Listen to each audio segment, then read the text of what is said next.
now we've completed our left hand. We should have a really good look on that hand and have everything in place the way it should be.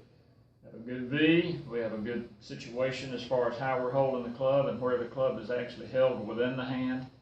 And lastly, we've got a very reasonable level of about 3 on a scale of 1 to 10 for our pressure level. Now, without changing the left hand, this is a mistake I see made a lot, is people try to accommodate the right hand. So they'll adjust the left hand and give some ground to allow the right hand to grip. I'd much prefer to see you leave the left hand as it is and work your right hand around the completed left hand. You've already checked this hand, you know it's correct, so now all we have to do is fit the right hand around it. You're always going to have differences. People's hands are built in different sizes. The handle sizes are different, so everyone's hand's not going to look exactly the same.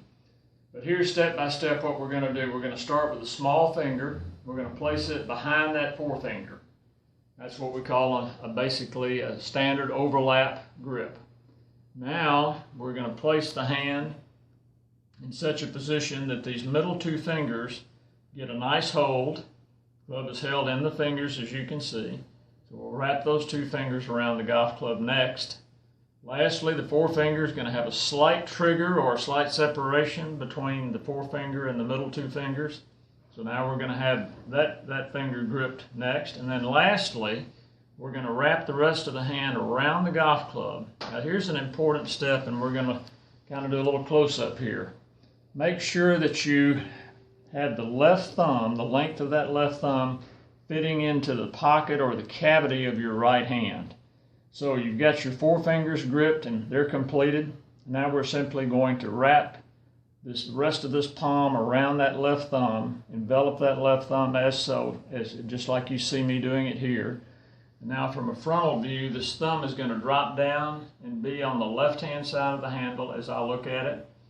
And it's going to leave me with a V relationship on this hand.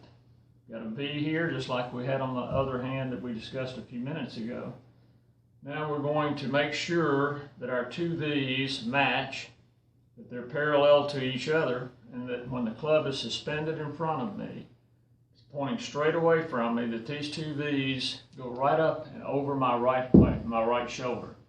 So you know that you've completed your grip and you've done it successfully when you can put the club out in front of you, break your wrist up, take a look, and you see that both V's are parallel to each other and they're both pointed up the right arm and over the shoulder.